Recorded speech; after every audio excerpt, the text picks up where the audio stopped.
إن الحمد لله نحمده ونستعينه ونستغفره من يهده الله فلا مضل له ومن يضلل فلا هادي له وأشهد أن لا إله إلا الله وحده لا شريك له ونشهد أن سيدنا ونبينا وحبيبنا وشفيعنا وقرة أعيننا محمدا عبده ورسوله صلى الله تبارك وتعالى عليه وعلى آله وأصحابه وأزواجه وذريته وبارك وسلم تسليما كثيرا. أما بعد فأعوذ بالله من الشيطان الرجيم. بسم الله الرحمن الرحيم.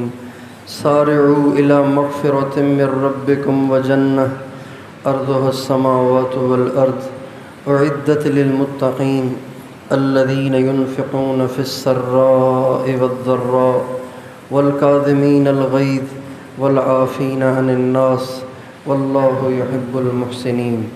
وقال تعالى: من ذا الذي يقرض الله قرضا حسنا فيضاعفه له أضعافا كثيرة. وقال تعالى: لن تنالوا البر حتى تنفقوا مما تحبون. وقال النبي صلى الله عليه وسلم: الراحمون يرحمهم الرحمن ارحموا أهل الأرض يرحمكم من في السماء. سبحان ربك رب العزة عما يصفون وسلام على المرسلين والحمد لله رب العالمين. اللهم صل على سيدنا محمد وعلى آل سیدنا محمد وبارک وسلم. میرے محترم بھائیو اور دوستو، دنیا میں اللہ تعالیٰ تک پہنچنے کے بہت سے راستے ہیں. اللہ تعالیٰ کو راضی کرنے، اللہ تعالیٰ تک پہنچنے کے بہت راستے ہیں. اللہ تعالیٰ فرماتے ہیں: والذین جاہدوا فینا لنہدینہم سبلنا. جو لوگ قربانی کرتے ہیں، ہماری خاطر قربانی کرتے ہیں، ہم ان کو اپنے راستے سجھاتے ہیں. راستہ نہیں، راستے. اللہ تعالیٰ تک پہنچنے کے بہت راستے ہیں. اللہ تعالیٰ کا قرب حاصل کرنے کے بہت سے ذرائع اور بہت سے طریقے ہیں، لیکن سب سے زیادہ قریب ترین راستہ، سب سے زیادہ قریب ترین راستہ، سب سے زیادہ شارٹ کٹ، سب سے زیادہ جلد اللہ تک پہنچانے والا راستہ وہ اللہ کے مخلوق کے ساتھ ہمدردی اور خیر خواہی ہے. مخلوق کے ساتھ ہمدردی کرنا، مخلوق کے ساتھ خیر خواہی کرنا اللہ تعالیٰ کو اتنا پسند ہے، اتنا پسند ہے. یہ عمل اللہ تعالیٰ کو اتنا پسند ہے، اتنا پسند ہے کہ اس کی برکت سے بعض دفعہ اللہ تعالیٰ بڑے بڑے گناہوں کو بھی معاف فرماتے ہیں. بخاری شریف میں ایک واقعہ ہے، مشہور واقعہ ہے. بنی اسرائیل کے اندر ایک عورت تھی، اس نے ساری زندگی زنا کیا، ساری زندگی بدکاری میں گزاری. ایک دفعہ وہ کہیں جا رہی تھی تو راستے میں اس نے ایک کنویں کو دیکھا. کنویں کے کنارے پر ایک کتا بیٹھا تھا جس کو اتنی شدید پیاس لگی تھی کہ اس کی زبان باہر آ گئی تھی. ابھی یہ فاحشہ جس نے ساری زندگی بدکاری کی، اس کتے کو پیاسا دیکھا، پریشان ہو گئی. کہنے لگی اب کیا کروں اس کے لیے. اتنی پریشان ہوئی کہ ادھر ادھر اس نے دوڑ لگائی، ادھر ادھر اس نے کوئی ڈول ڈھونڈا، کوئی رسی ڈھونڈی، لیکن نہ ڈول ملا نہ رسی ملی. اب کرے تو کیا کرے. اتنی ہمت نہ ہوئی کہ اس کو اسی حال میں پیاسا چھوڑ کے آگے چلی جائے. منزل تو آگے تھی، لیکن یہ کتے کو پیاسا دیکھ کر بے قرار ہوئی. اور پھر اس نے ایک بہت بڑا کام کر دیا. کیا کیا؟ اس نے اپنا جوتا اتارا. اس کا جوتا چاروں طرف سے پیک تھا، جیسے موزہ ہوتا ہے ایسے، جیسے فوجیوں کا بوٹ ہوتا ہے ایسے. اس نے وہ جوتا اتارا اور اس جوتے سے ڈول والا کام لیا، بالٹی والا۔ اب اس کو نیچے کیسے بھیجے؟ تو اس نے اپنی چادر اتار دی۔ اس زمانے کی فاحشہ بھی چادر اوڑھتی تھی۔ اس نے چادر اتاری، اس چادر میں اپنے اس جوتے کو باندھا اور اس کو کنویں میں اتارا، اور کنویں سے اپنے جوتے کو پانی سے بھر کر باہر نکالا اور کتے کے سامنے اس نے پانی ڈالا۔ جب کتے نے پیا اور کتا ٹھیک ہو گیا، کتے کا جگر ٹھنڈا ہو گیا، تو فاحشہ کو بھی سکون ہوا اور پھر وہ آگے چلی گئی۔ ہمارے نبی فرماتے ہیں اپنے وقت پر اس فاحشہ کا انتقال ہوا، اللہ تعالیٰ کے سامنے اس کی زندگی بھر کے زنا اور زندگی بھر کی بدکاری کو پیش کیا گیا۔ اللہ تعالیٰ نے فرمایا چونکہ اس نے میرے ایک کتے پہ رحم کیا تھا، لہٰذا میں بھی آج اس پہ رحم کرتا ہوں، اس کو معاف کرتا ہوں اور اس کو جنت دیتا ہوں۔ ہمارے نبی کا ارشاد ہے، آپ فرماتے ہیں الخلق عیال اللہ، الخلق عیال اللہ، مخلوق اللہ کا کنبہ ہے، مخلوق اللہ کی فیملی ہے۔ فأحب الخلق الی اللہ من احسن الی عیالہ، سب سے زیادہ اللہ تعالیٰ کو اپنی مخلوق میں محبوب وہ ہے جو اس کی مخلوق کے ساتھ اچھا سلوک کرتا ہے۔ مخلوق کے ساتھ اچھا سلوک کرنا، مخلوق کو راحت دینا، مخلوق کے ساتھ ہمدردی کرنا، مخلوق کے ساتھ خیر خواہی کرنا اللہ کو اتنا پسند ہے۔ اور اس کے بالمقابل ہمارے نبی نے بنی اسرائیل کی ایک عبادت گزار عورت کا بھی واقعہ بیان فرمایا۔ وہ بڑی عبادت گزار تھی، تہجد گزار تھی، شب بیدار تھی، اللہ کو راضی کرنے والی تھی۔ اس کے گھر میں ایک بلی تھی، وہ آئے دن اس کا دودھ پی جاتی، اس کا گوشت کھا جاتی، اس کا کھانا خراب کر دیتی۔ ایک دفعہ اس عورت کو آ گیا غصہ، عبادت گزار تھی، عورت کو غصہ آ گیا۔ اس نے کسی طریقے سے بلی کو پکڑا اور اس کو رسی سے کسی ستون سے باندھ دیا، پلر سے اس نے باندھ دیا۔ ہمارے نبی فرماتے ہیں اس کم بخت عورت نے نہ اس بلی کو آزاد کیا کہ وہ جا کے زمین سے خس و خاشاک کھا کے اپنے پیٹ کا گزارا کرے، نہ اس نے خود اس کو کھانے کو کچھ دیا۔ اسی طرح وہ 3 دن بلی بندھی رہی، نہ اس کو کھانے کو ملا، نہ اس کو پینے کو ملا، اور وہ اسی حال میں بلی پیاسی اور بھوکی مر گئی۔ جب یہ عورت مرنے کے بعد اللہ تعالیٰ کے سامنے پیش ہوئی اور اس کی عبادتیں پیش ہوئیں، اس کی تہجد پیش ہوئی، اس کی لمبی لمبی نمازیں پیش ہوئیں، تو اللہ تعالیٰ نے فرمایا چونکہ اس نے میری ایک بلی پہ رحم نہیں کھایا، لہٰذا میں بھی اس پہ رحم نہیں کھاتا، اس کی ساری عبادتیں مردود ہیں، اسے دوزخ میں ڈال۔ اللہ تعالیٰ کو راضی کرنے کا سب سے زیادہ قریب ترین راستہ، سب سے بڑا شارٹ کٹ، سب سے زیادہ جلد اللہ تک پہنچانے والا راستہ وہ مخلوق کے ساتھ ہمدردی ہے، مخلوق کے ساتھ خیر خواہی ہے، مخلوق کے کام آنا ہے، مخلوق کی دعائیں لینا ہے۔ اس لیے ہمارے نبی فرماتے ہیں من نفس عن مؤمن کربتن، من نفس عن مؤمن کربتن نفس اللہ عنہ کربتن من کرب یوم القیامہ، جو کسی پریشان کی پریشانی کو دور کرے گا اللہ اسے محشر کی پریشانی سے بچائے گا، اللہ اسے محشر کی پریشانی سے بچائے گا۔ اتنا اللہ کو پیارا ہے اس کا بندہ، اتنی اللہ کو پیاری ہے اس کی مخلوق۔ ہمارے ایک بہت بڑے بزرگ گزرے، حضرت خواجہ بہاؤالدین نقشبند رحمۃ اللہ علیہ، بہت بڑے بزرگ گزرے ہیں خواجہ بہاؤالدین نقشبند رحمۃ اللہ علیہ۔ ایک دفعہ کہیں جا رہے تھے، راستے میں انہوں نے کتے کو دیکھا، ایک کتے کو دیکھا، اس کتے پر خارش کا مرض لگ گیا تھا، گرمی، خارش، کتا پریشان ہو رہا ہے، کتے کے پاس ہاتھ بھی نہیں ہوتے، ایسے ہاتھ نہیں بنائے اللہ نے اس کو کہ جس سے وہ خارش بھی کر سکے. تو کتے کو جب خارش ہو جائے تو بیچارہ کبھی ادھر منہ مارتا ہے کبھی ادھر منہ مارتا ہے، پریشان ہوتا ہے. انہوں نے جب اس کتے کو اس حال میں دیکھا تو انہوں نے کتے کو لیا، اس کو نہلایا، دھلایا، تیل لگایا، وہ کتا بالکل ٹھیک ہو گیا. اللہ تعالیٰ اس کتے کی خدمت پہ ایسے راضی ہوئے کہ اللہ تعالیٰ نے ان کو اپنے زمانے کا ولیوں کا سردار بنایا اور کروڑوں انسانوں کی ہدایت کا ذریعہ بنایا. ہمارے ایک بہت بڑے بزرگ گزرے حضرت مولانا یوسف صاحب کاندھیلوی رحمۃ اللہ علیہ، جو تبلیغ کے ساری دنیا کے دوسرے امیر تھے. اللہ تعالیٰ نے ان سے بہت دین کا کام لیا. ساری دنیا میں اللہ تعالیٰ نے ان کے ذریعے سے اسلام کا پیغام اور کلمے کا پیغام پہنچایا.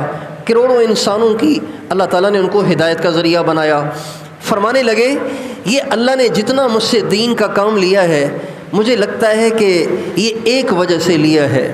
تو پوچھنے والوں نے پوچھا حضرت وہ کون سی نیکی تھی جس کی وجہ سے اللہ تعالیٰ نے آپ سے دین کا اتنا بڑا کام لیا؟ فرمانے لگے ایک دن نظام الدین بستی کے نلکے کے پاس ایک چھوٹی بچی ایک مٹکے کو لے کر آئی پانی بھرنے کے لیے. غریب کی بیٹی تھی، گھر میں پانی نہیں تھا. مسجد کے باہر جو ہینڈ پمپ لگا ہوا تھا اس سے پانی بھرنے کے لیے آئی. جب وہ آئی تو اس سے پانی بھرا نہیں جا رہا تھا چونکہ وہ چھوٹی سی بچی تھی، شاید ان کے گھر میں کوئی مرد نہیں تھا. میں نے دیکھا تو آگے بڑھ کر میں نے اس کا پانی بھی بھر دیا اور مٹکے کو اٹھا کے اس کے گھر پہ بھی پہنچایا. مجھے لگتا ہے اللہ کو یہ نیکی ایسی پسند آ گئی کہ اللہ نے ساری دنیا میں میرا پیغام پہنچا دیا. مخلوق کو کام آنا، مخلوق کی حاجت پوری کرنا، مخلوق کو خوش کرنا، مخلوق کے دکھ میں اسے کام آنا، یہ اللہ تعالیٰ تک پہنچنے کا سب سے زیادہ قریب ترین راستہ ہے اور سب سے زیادہ جلد پہنچنے والا راستہ ہے. حضرت عبداللہ ابن عباس رضی اللہ تعالیٰ عنہما ایک دفعہ ہمارے نبی کی مسجد میں اعتکاف میں بیٹھے ہوئے تھے. مسجد کے اعتکاف میں بیٹھے ہوئے تھے. ایک شخص آیا اور آ کے اس نے اپنا رونا شروع کر دیا. آ کے اپنے دکھڑے سنانا شروع کر دیے، میرے ساتھ یہ مسئلہ، وہ مسئلہ، غموں کا انبار لگا دیا اس نے. جب اس نے بہت زیادہ پریشانی کا اظہار کیا تو حضرت عبداللہ ابن عباس نے فرمایا اگر آپ کہیں تو میں فلاں آدمی سے آپ کے لیے بات کر لوں تاکہ آپ کے ساتھ آسانی ہو جائے، آپ کے مسائل کا کوئی حل نکل آئے. کہنے لگے حضرت اگر یہ ہو جائے تو پھر کیا ہی بات ہے، یہ تو آپ کی بڑی مہربانی ہوگی. حضرت عبداللہ ابن عباس اسی وقت اٹھے اور مسجد سے باہر نکلنے لگے. جب باہر نکلنے لگے تو اسی شخص نے جس کے کام سے اٹھے تھے اس نے کہا حضرت آپ تو اعتکاف میں ہیں نا، اعتکاف کے بات کر لینا. آپ اعتکاف میں نہیں ہیں کہ آپ اعتکاف بھول گئے؟ فرمانے لگے نہیں مجھے اعتکاف بھولا نہیں ہے، اعتکاف مجھے یاد ہے، لیکن مجھے اللہ کے نبی کی قبر کی طرف اشارہ کر کے کہنے لگے مجھے صاحب قبر کا فرمان بھی یاد ہے، اعتکاف بھی مجھے یاد ہے، اس صاحب قبر کا فرمان بھی یاد ہے، جو کسی مسلمان کے کام کے لیے چند قدم چلے گا اللہ تعالیٰ اس کو 10 سال کے اعتکاف کا اجر عطا فرمائیں گے. مسلمان کو کام آنا اتنا عظیم شان عمل، اتنی عظیم شان نیکی ہے.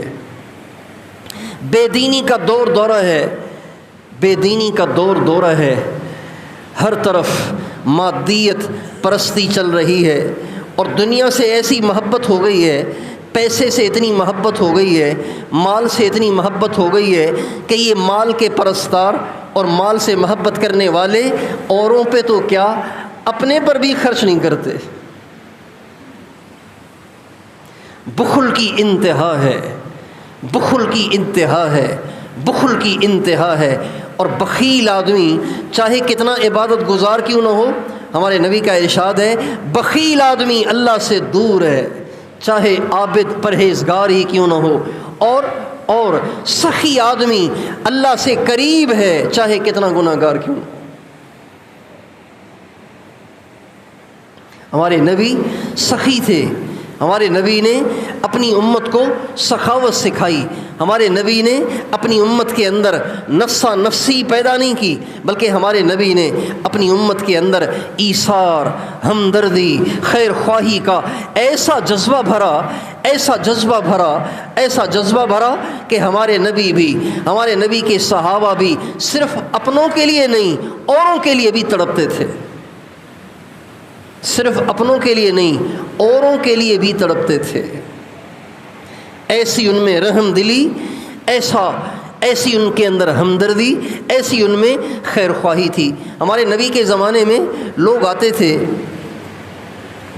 دین سیکھنے کے لیے، غیر مسلم دین سیکھنے کے لیے آتے تھے، تو جتنے لوگ دین سیکھنے کے لیے آتے تھے آپ علیہ السلام ان کی مہمانی کرتے تھے، ان کو کھانا کھلاتے تھے۔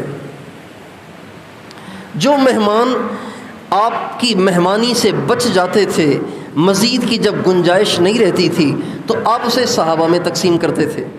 تو کوئی صحابی کچھ لے جاتا، کوئی کچھ لے جاتا، کوئی کچھ لے جاتا، یہاں تک کہ سارے مہمان تقسیم ہو جاتے۔ حضرت سعد بن عبادہ انصاری رضی اللہ تعالی عنہ روزانہ 70 مہمانوں کو اپنے ساتھ لے جاتے تھے۔ کتنے مہمانوں کو؟ 70 مہمانوں کو ساتھ لے جاتے تھے۔ ایک دفعہ ایسا ہی ہوا، ہمارے نبی نے مہمانوں کو تقسیم کیا، کرتے کرتے ایک مہمان باقی رہ گیا۔ ہمارے نبی کے گھر میں گنجائش نہیں تھی، آپ کے 9 گھر تھے، 9 گھروں میں آپ نے پیغام بھیجا، کہیں سے کچھ پیغام نہ آیا، اور کسی گھر میں کھانے کے لیے کھجور کا دانہ بھی نہیں تھا اور پینے کے لیے دودھ کی پیالی بھی نہ تھی۔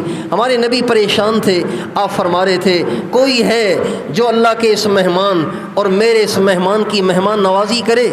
کوئی ہے ایسا؟ حضرت ابو طلحہ انصاری جو خود صاحب فاقہ اور خود فقیر قسم کے آدمی تھے، وہ کھڑے ہو گئے، کہنے لگے یا رسول اللہ آپ کا مہمان میرا مہمان، میں اس کی مہمانی کرنے کے لیے تیار ہوں۔ چنانچہ ان کو لے جا کر گھر کے دروازے کے باہر کھڑا کر دیا اور گھر کے اندر گئے اور بیوی سے کہا کچھ کھانے کو ہے؟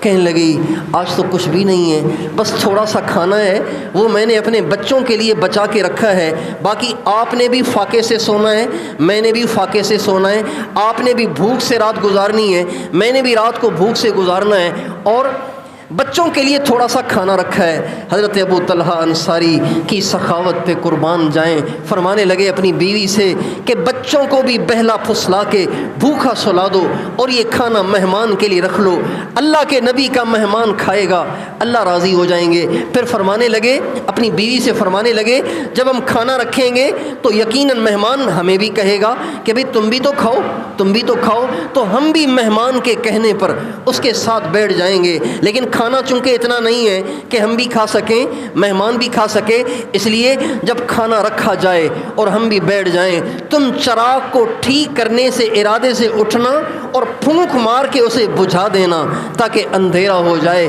ہم منہ چلائیں گے، مہمان کھانا کھائے گا، اللہ راضی ہو جائے گا۔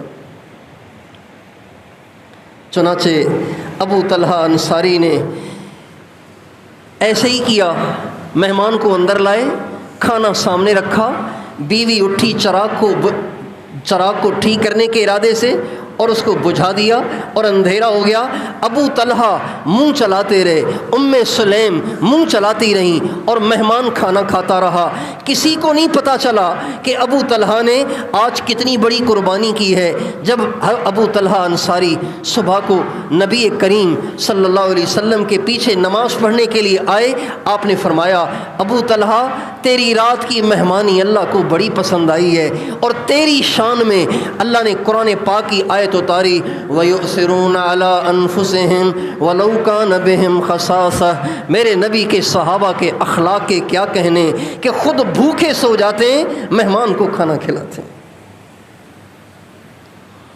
یہ ہمارے نبی کی تربیت تھی، یہ ہمارے نبی کی تربیت تھی، یہ ہمارے نبی کی تربیت تھی کہ ہمیشہ صحابہ اوروں کو ترجیح دیتے تھے، خود پریشانی سہ جاتے تھے، خود پریشانی برداشت کر لیتے تھے۔ آپ علیہ السلام کا ارشاد ہے لیس بالمؤمن الذی یشبع وجارہ جائع، وہ شخص مومن نہیں ہو سکتا، غور سے سنیے گا، وہ شخص مومن نہیں ہو سکتا جو خود تو پیٹ بھر کے کھانا کھائے، اس کے پڑوس میں کوئی بھوکا سو رہا ہو۔ مومن نہیں ہو سکتا، چاہے عشاء بھی پڑھی ہو، تہجد بھی اٹھ کے پڑھ لے، لیکن خود پیٹ بھر کے سویا ہے اور پڑوس میں کوئی بھوکا سو رہا ہے، ہمارے نبی فرماتے ہیں ایسا نفسا نفسی کا آدمی یہ کبھی مومن نہیں ہو سکتا۔ اس لیے کہ ایمان انسان کے اندر اوروں کا احساس پیدا کرتا ہے، اوروں کے لیے رحم دلی پیدا کرتا ہے، اوروں کے لیے ہمدردی خیر خواہی پیدا کرتا ہے۔ چنانچہ آپ علیہ السلام کا ارشاد ہے الراحمون یرحمہم الرحمن ارحموا اہل الارض یرحمکم من فی السماء، رحم کرنے والوں پہ رحمان کو بھی بڑا رحم آتا ہے، تم زمین والوں پہ رحم کرو، آسمان والا تم پہ رحم کرے گا۔ میرے دوستو، ایمان کا تقاضا ہے اوروں پہ رحم کھانا، اوروں کے کام آنا، اوروں کی راحت رسانی کا باعث بننا، اوروں کے لیے آسانیاں پیدا کرنا اور اوروں کی دل آزاری کرنا، اوروں کے کام نہ آنا، نفسا نفسی کی زندگی گزارنا، اس زندگی کا ایمان کے ساتھ کوئی تعلق نہیں ہے۔ اور جتنا انسان اللہ کے قریب مخلوق کی خدمت کر کے، مخلوق کی ہمدردی کر کے، مخلوق کی خیر خواہی کر کے پہنچ سکتا ہے، اتنا کسی اور طریقے سے نہیں پہنچ سکتا۔ اس وقت سارے ملک کے اندر امت مسلمہ پہ اللہ تعالیٰ نے ایک حال بھیجا ہے، ایک پریشانی بھیجی ہے، ایک آفت بھیجی ہے، ایک بلا بھیجی ہے، ایک تکلیف بھیجی ہے۔ ہر طرف سیلاب ہی سیلاب، پانی ہی پانی، اور گھر کے گھر بہہ گئے، بستیوں کے نام و نشان مٹ گئے، اور یہ پانی گھروں کو بہا کر لے گیا، اور جانوروں کو بہا کر لے گیا، گھر کا ساز و سامان بہا کر لے گیا، اور لاکھوں اس ملک میں ایسے مرد، عورتیں اور بچے ہیں جو بیچارے کئی دن سے بھوکے ہیں۔ امداد کرنے والے امداد کر رہے ہیں، مدارس کے لوگ ماشاءاللہ ان متاثرہ علاقوں میں پہنچے ہوئے ہیں، علماء پہنچے ہوئے ہیں، طلباء پہنچے ہوئے ہیں، اور یہ اہل دیندار طبقے کو اللہ تعالیٰ نے اس کی توفیق عطا فرمائی ہے کہ یہ دیندار طبقہ ماشاءاللہ ایسے علاقوں میں پہنچا ہوا ہے۔ لیکن جتنے علاقے متاثر ہیں اتنے علاقوں میں یہ امداد والے ابھی نہیں پہنچ پائے۔ ابھی بھی ہزاروں بچے ایسے ہیں جنہوں نے کئی دن سے کچھ نہیں کھایا۔ ان کی مائیں اپنے آپ کو سنبھالیں، اپنے بچوں کو سنبھالیں، اور اپنی عزت کو سنبھالیں، اپنے برقعے کو سنبھالیں۔ عجیب و غریب ایک حال اس امت پہ آیا ہوا ہے۔ اگرچہ یہ ہمارے اپنے گناہوں کی نوسط ہے، تو اس وقت اس بات کی بڑی ضرورت ہے کہ ہم دو کام کریں۔ جن کے گھر پکے ہیں، جن کو اللہ نے بنگلہ دیا ہے، جن کو اللہ نے فلیٹ دیا ہے، جن کو اللہ نے شہر میں رہنے کی توفیق عطا فرمائی ہے، گنجائش عطا فرمائی ہے، وہ یہ نہ سوچیں کہ ہماری بارش تو بند ہو گئی، ہماری سڑکیں تو خشک ہو گئیں، ہماری گلیوں کا پانی تو خشک ہو گیا، ہماری نالیاں اور گٹر تو بہنے لگ گئے، لہٰذا ہمیں کسی سے کیا سروکار۔ میرے دوستو، یہ ایمان نہیں ہے، یہ ایمان نہیں ہے۔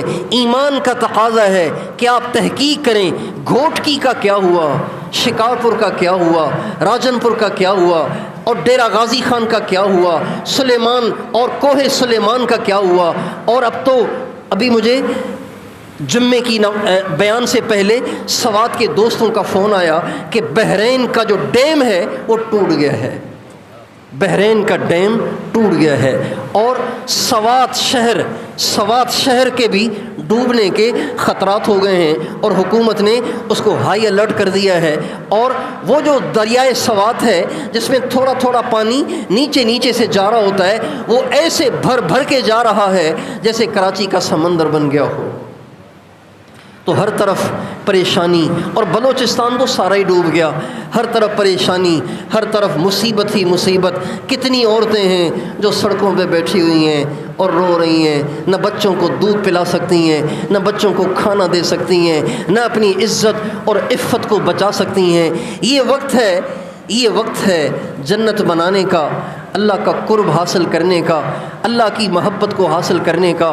خدائے پاک کی قسم، جو ایسے موقع پہ مخلوق کے کام آئیں گے، مخلوق کی راحت کا ذریعہ بنیں گے، مخلوق کے لیے راحت رسانی کا باعث بنیں گے، اللہ تعالیٰ ان سے اتنا راضی ہوں گے کہ جتنا ساری زندگی عبادتیں کر کے اللہ ان سے اتنا راضی نہیں ہوں گے۔ تو اس وقت دو کام کرنے کے ہیں، دو کام کرنے کے ہیں جو اس وقت ہماری اشد ضرورت ہے۔ دیکھیں، جو حال ان پہ آیا یہ حال ہمارے اوپر بھی آ سکتا ہے۔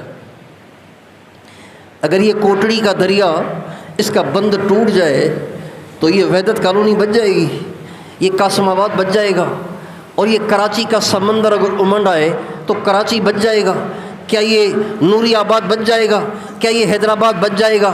کیا یہ سارا سندھ بچ جائے گا؟ اللہ بڑے بے نیاز ہیں، اللہ کی کسی سے رشتہ داری نہیں ہے۔ اللہ تعالیٰ نے یہ حال بھیجا ہے ان کے گناہوں کو معاف کرنے کے لیے، ہماری جنت بنانے کے لیے۔ جن پہ پریشانی آئی ہے، جن پہ سیلاب آیا، جن کے گھر ٹوٹ گئے، قسم کھا کے کہا جا سکتا ہے ان کی زندگی کے سارے گناہ معاف ہو گئے۔ اللہ تعالیٰ حبیب بھی ہیں، اللہ تعالیٰ طبیب بھی ہیں۔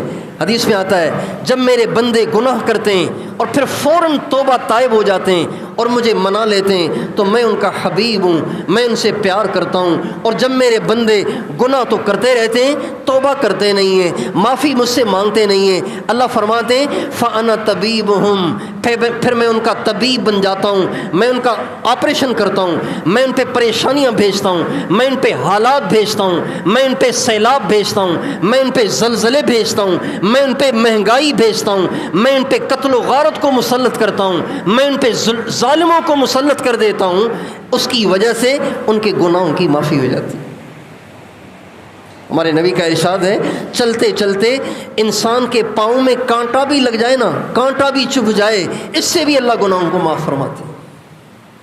تو اتنا بڑا حال، اتنی بڑی پریشانی، اتنی بڑی مصیبت، جنہوں نے نمازیں نہیں پڑھیں اور جنہوں نے فلمیں دیکھیں، جنہوں نے ڈرامے دیکھے، جنہوں نے ننگی تصویریں دیکھیں، جنہوں نے لڑکیوں سے یاریاں لگائیں اور برائی میں اپنی زندگیاں گزاریں، ان پہ تو سیلاب آیا، ان کے گھر ٹوٹ گئے، ان کے جانور بہہ گئے، اسی سے ان کے سارے گناہ معاف ہو گئے۔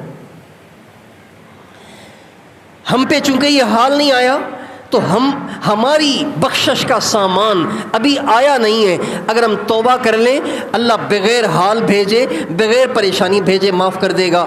اور اگر ہم ان متاثرین کی امداد کریں، ان کی مدد کریں اور ان تک پہنچیں، ان تک کھانا پہنچائیں، ان تک راشن پہنچائیں، ان کے گھر بنانے کا انتظام کریں، ان کی رہائش کا انتظام کریں، تو یہ ہمارے لیے جنت کا باعث بنے گا، بخشش کا باعث بنے گا، اللہ پاک کی رضا کا باعث بنے گا۔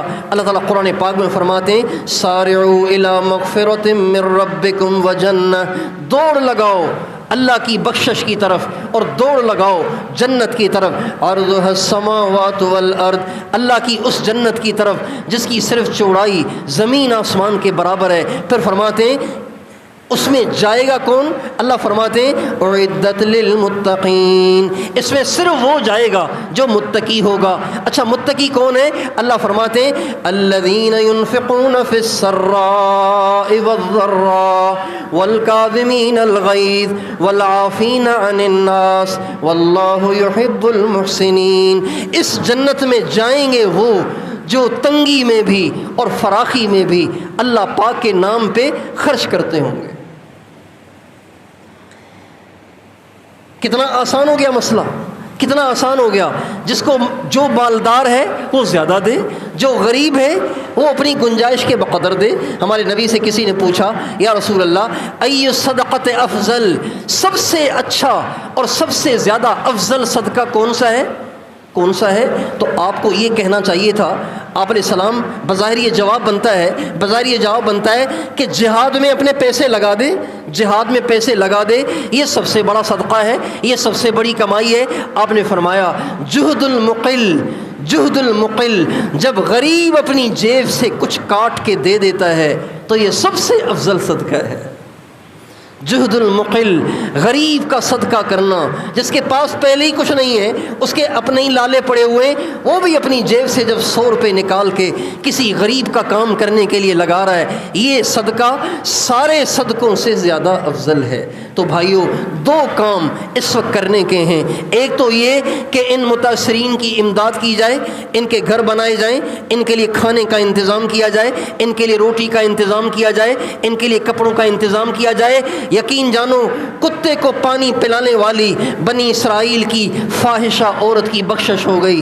جب آپ امت محمد صلی اللہ علیہ وسلم کے انسانوں کی خدمت کریں گے، اللہ کتنا راضی ہوگا۔ وہ تو عورت تھی بنی اسرائیل کی، اور پانی پلایا کتے کو، اور تھی فاحشہ، تو بخشش ہو گئی۔ جب آپ امت محمد صلی اللہ علیہ وسلم کے دکھی انسانوں کی مدد کریں گے، امداد کریں گے، اللہ کتنا راضی ہوگا، اللہ کتنا خوش ہوگا۔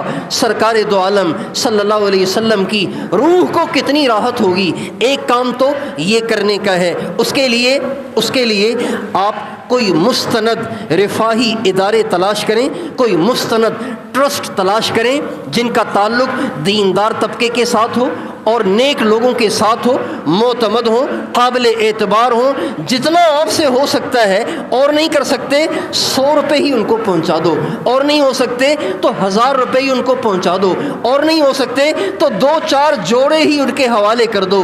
آپ کا کپڑا جب غریب کے جسم پہ جائے گا، ہمارے نبی کا ارشاد ہے، جو کسی ننگے کو کپڑا پہنائے گا، اس کے جسم پر جب تک اس کپڑے کا ایک دھاگا بھی باقی ہوگا، تب تک کپڑا دینے والا اللہ کی حفاظت میں رہے گا۔ اللہ اکبر!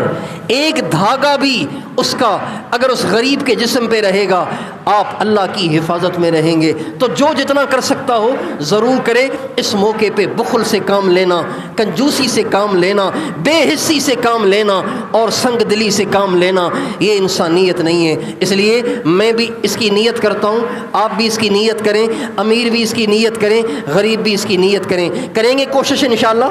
اور اگر ہو سکے اللہ تعالیٰ حضرت مولانا جمیل صاحب کو اس کی توفیق دے کہ سارے مجمع کی طرف سے آئی ہوئی امداد کا کوئی ٹرک بھر کے اس علاقے میں بھیج دیں، اس علاقے میں جا کے اپنے ہاتھ سے بانٹ دیں، تو یہ تو سب سے زیادہ اس سارے مجمع کے لیے قابل اطمینان بات ہو جائے گی۔ تو بھئی ایک کام تو اس وقت ہمارے کرنے کا یہ ہے کہ ان متاثرین کی ہم امداد کریں، کپڑوں سے، پیسوں سے، کھانے سے اور مختلف اشیاء کے ذریعے سے۔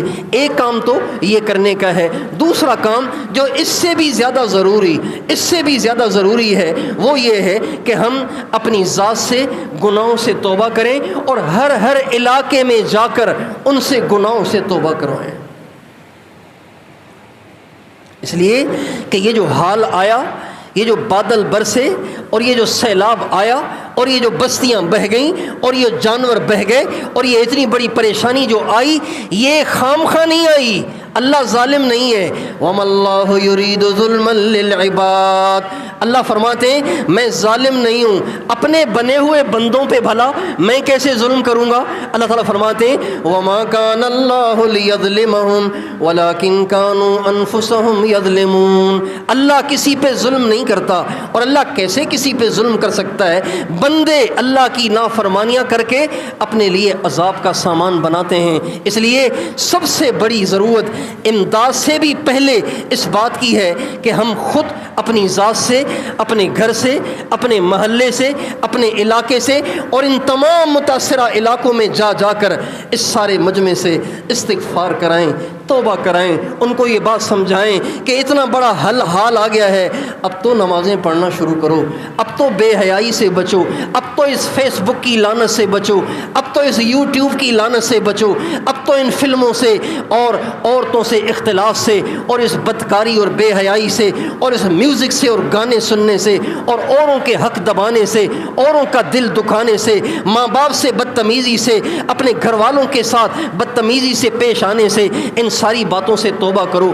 ہر ایک کو جا کے سمجھانے کی ضرورت ہے، ہر ایک سے استغفار کرانے، توبہ کرانے کی ضرورت ہے۔ اللہ تعالیٰ قرآن پاک میں فرماتے ہیں وَمَا كَانَ اللَّهُ لِيُعَذِّبَهُمْ وَأَنْتَ فِيهِمْ وَمَا كَانَ اللَّهُ مُعَذِّبَهُمْ وَهُمْ يَسْتَغْفِرُونَ۔ اے میرے نبی، جب تک آپ ان میں موجود ہیں میں کبھی ان پہ عذاب نازل نہیں کروں گا۔ یہ تو بہت بڑی گارنٹی ہو گئی، لیکن چونکہ ہمارے نبی دنیا سے تشریف لے گئے، ہمارے نبی اس دنیا سے پردہ فرما گئے، ہمارے نبی حیات ہیں، ہمارے نبی زندہ ہیں، ہمارے نبی مدینے میں موجود ہیں، جو جاتے ہیں ان کا سلام سنتے ہیں، لیکن ہماری آنکھوں سے اور اس دنیا سے وہ مخفی ہو گئے، پوشیدہ ہو گئے، پردہ فرما گئے۔ اللہ تعالیٰ فرماتے ہیں آپ کے دنیا سے جانے کے بعد جب تک آپ کی امت مجھ سے معافی مانگتی رہے گی، استغفار کرتی رہے گی، میں پھر بھی ان کو عذاب نہیں دوں گا۔ اگر سارا پاکستان ایک دفعہ تصویر لے کر بیٹھ جائے اور اللہ سے کہے لا الہ الا انت سبحانک انی کنت من الظالمین، اے اللہ تیرے سوا کوئی نہیں، تو پاک ہے، تجھ میں کوئی عیب نہیں ہے، اے اللہ میں ظالم ہوں، مجھ سے گناہ ہو گئے، تیری نافرمانی ہو گئی، مجھے معاف کر دے۔ سارے پاکستان کی عوام اگر یہ آیت کریمہ شروع کر دے، اللہ سے معافی مانگنا شروع کر دے، خدائے پاک کی قسم اللہ آج بھی وہ کرے گا جو اللہ نے نوح علیہ السلام کے زمانے میں کیا۔ نوح علیہ السلام کے زمانے میں جب ان کی بد دعا سے سیلاب آیا تو پہاڑ بھی ڈوب گئے، شہر بھی ڈوب گئے، جنگل بھی ڈوب گئے، صحرا بھی ڈوب گئے۔ آخر 40 دن حضرت نوح علیہ السلام کی کشتی پانی پر پھرتی رہی، پھر اللہ سے دعا کی، اللہ تعالیٰ نے حکم فرمایا۔ کیا حکم فرمایا؟ وَقِيلَ يَا أَرْضُ ابْلَعِي مَاءَكِ وَيَا سَمَاءُ أَقْلِعِي، اے آسمان اب تھم جا، اے زمین جو پانی کھڑا ہے اسے نگل جا۔ اللہ کا امر آیا، آسمان تھم گیا اور پانی زمین میں غائب ہو گیا۔ اگر سارا پاکستان اور ساری پاکستان کی عوام سچی بات ہے توبہ کر لے، اللہ سے معافی مانگ لے، نمازوں کے اہتمام کی نیت کر لے، نمازوں کی پابندی کی نیت کر لے، ماں باپ کی خدمت کرنا شروع کر دے، اپنی بیویوں سے بدتمیزی کرنا چھوڑ دے، کوئی کسی کا حق نہ کھائے، اور برائی سے، فحاشی سے، بدماشی سے، زنا سے اور رشوت سے اور جھوٹ سے، بددیانتی سے، ان سارے گناہوں سے توبہ طائب ہو جائے، خدائے پاک کی قسم اللہ آج ان کے پانی کو خشک کر دے گا اور بادلوں کو روک دے گا۔ اس لیے ہم اور آپ اپنی ذات سے بھی توبہ کریں، اپنے گھر والوں سے، اہل و عیال سے، رشتہ داروں سے، سارے علاقے سے توبہ کرائیں، اور ان علاقوں میں جا جا کے ان کی امداد بھی کریں اور ان سے استغفار بھی کرائیں، ان سے توبہ بھی کروائیں۔ تو بھائی تیار ہیں انشاءاللہ؟ سچی توبہ کرتے ہیں انشاءاللہ؟ سچی توبہ کرتے ہیں انشاءاللہ؟ سچی توبہ کرتے ہیں انشاءاللہ؟ میں بھی کرتا ہوں، آپ بھی کر لیں، ہر ایک سے توبہ کرائیں تاکہ اللہ تعالیٰ کی رحمت متوجہ ہو اور امت پہ اللہ تعالیٰ آسانی فرمائے۔ سنتیں پڑھ لیجیے۔